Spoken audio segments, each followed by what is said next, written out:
This is Owen Thornton. This is my vblog, which corresponds to my weblog at OntarioCrafts.com. Well, I know what you're thinking. It has been a long time since we've had a chance to chat.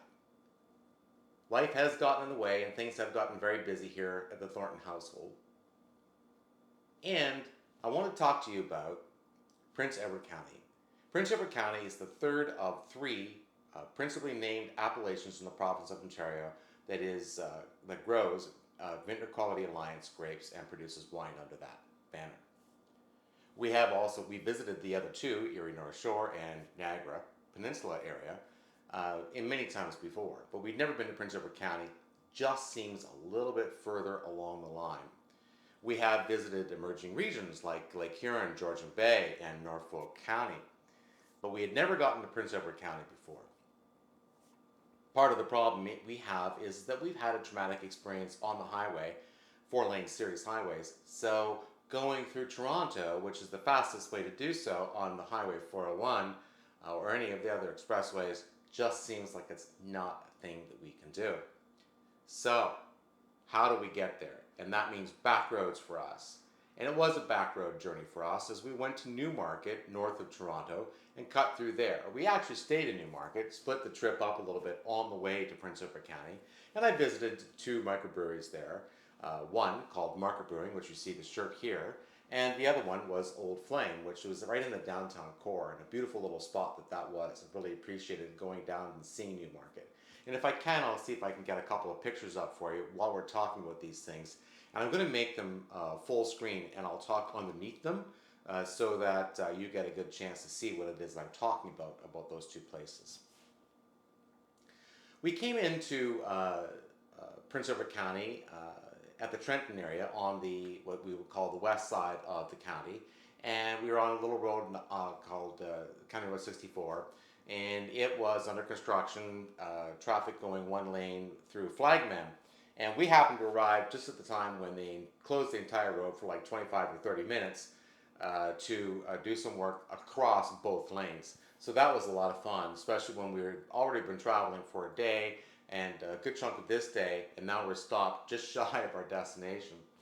We ended up, because of construction and signage issues down in that part of the world, getting lost a couple of times too, so our trip was a little longer than we perhaps thought it was going to be.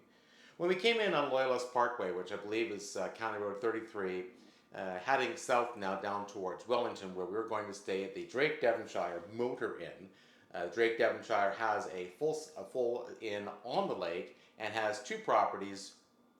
It feels like a 2-minute walk just north of there on Wharf Street in the village of Wellington. And the Motor Inn is a very fine place to stay, by the way. If you ever wanted to go, I would highly recommend going there. If it wasn't just simply for the scones that they delivered in the morning and the coffee and the free cookies in the afternoon, so that you had a little bit of a snack from the Drake Devonshire, as those folks walked up the street and delivered those to the Motor Inn where we were staying.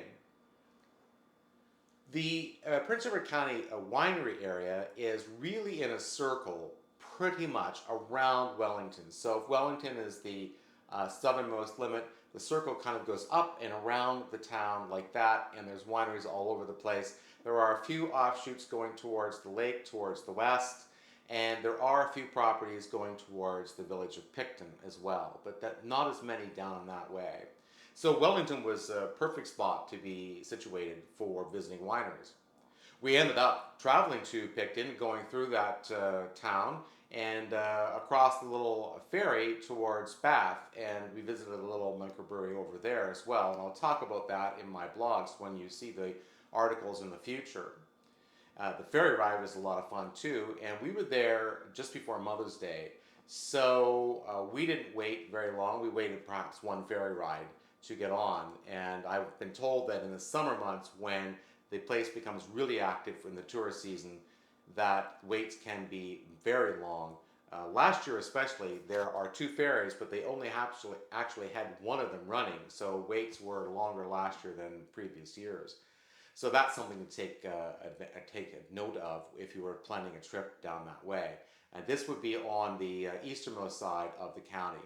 There is no fee for the ferry. It's considered to be part of the highway, if you will. And so, because it is part of the highway, you don't pay for highways in Ontario unless you're on a special toll road. This is not that. It is a county road, so the ferry is just a part of the extension of the road. And it was a fun little trip. So, Prince Edward County, different and unique from the other two areas, and yet strikingly similar as well. In many other places, even in Niagara and near North Shore, anywhere else, often I find that I am one of a handful of people, sometimes the only person in a winery. But Gretzky's is just jam packed. Gretzky's, Jackson Triggs, Inniskillen, those are larger producers and well known and are well visited by a lot of people in the Niagara region.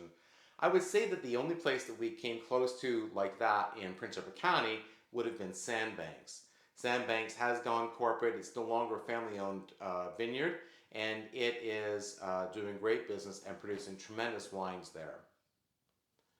The area is very rural, I'll say. So the roads are a little less kind to your car. There's nothing really wrong with any of them. Don't get me wrong. We did turn down one road and there were some potholes on the road and stuff like that. We didn't end up on gravel anywhere, and you can get on gravel even in the Niagara region, for example, traveling to smaller vineyards or ones that are just off the beaten path.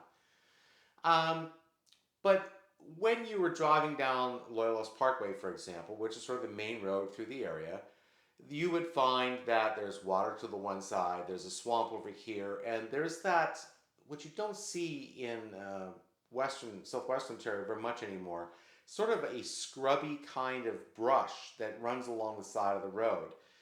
You don't see that anymore. You see things more tailored here. And so it seemed a little bit more wild, a little bit more natural in Prince Edward County, which was something that we really genuinely loved.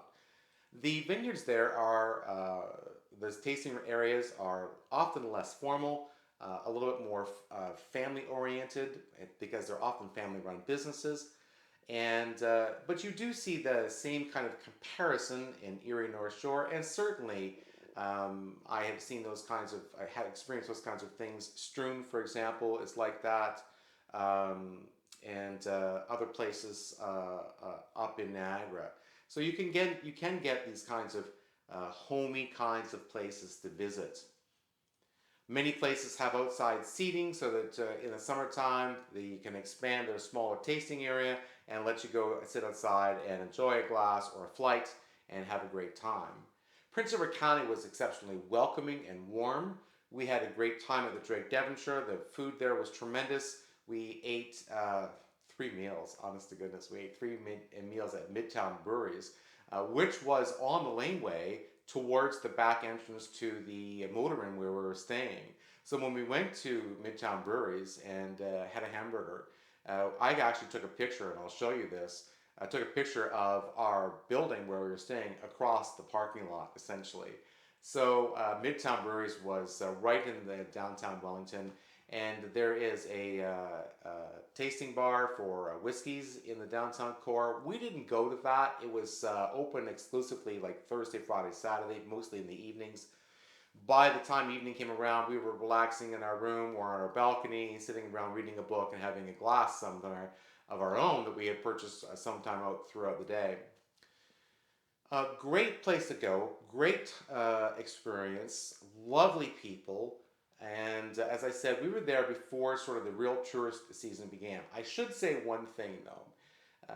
I have read about the fact that Prince Edward County is so unfriendly towards growing grapes. It's certainly successful at growing grapes, but it's not particularly friendly to growing grapes.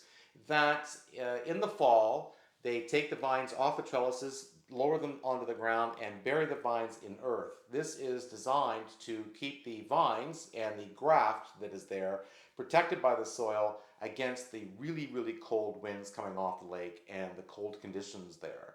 And so going there just before the Mother's Day weekend, we were able to see a couple of vineyards, and I'll show you some pictures of these. One was buried in under geotech, which is a white fabric material. You'll see that was at Red Tail, and you'll see a photograph of Harwood Estates, and you'll see a man working on the trellises right there, and he was just at that time lifting up the grapes out of the earth and putting it back on the trellis.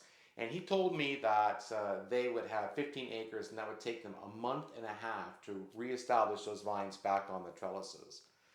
It is a terrific place to go. We enjoyed it. We will go back. We had all sorts of wonderful experiences in wineries, but I also found 5 microbreweries in the area, and I did not get to them all.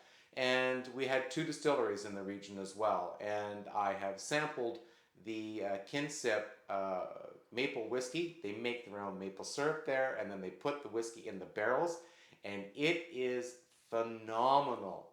So there are things to do for everyone there. There are all sorts of galleries in both Picton and Wellington, and wonderful. Picton was a beautiful little town to walk through. With a microbrewery, I think there was 2, and we only saw the one. So we saw 555 at the western end of the town, and stopped in there and got some beers as well. So wonderful place to go, really, really comfortable, really great time.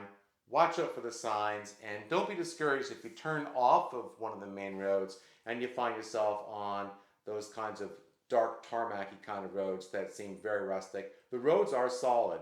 It just feels a little bit more wild than you might be used to at other areas where they grow vines here in the province of Ontario. This is Owen Thornton for his vblog and for my web blog at ontariocrafts.wordpress.com.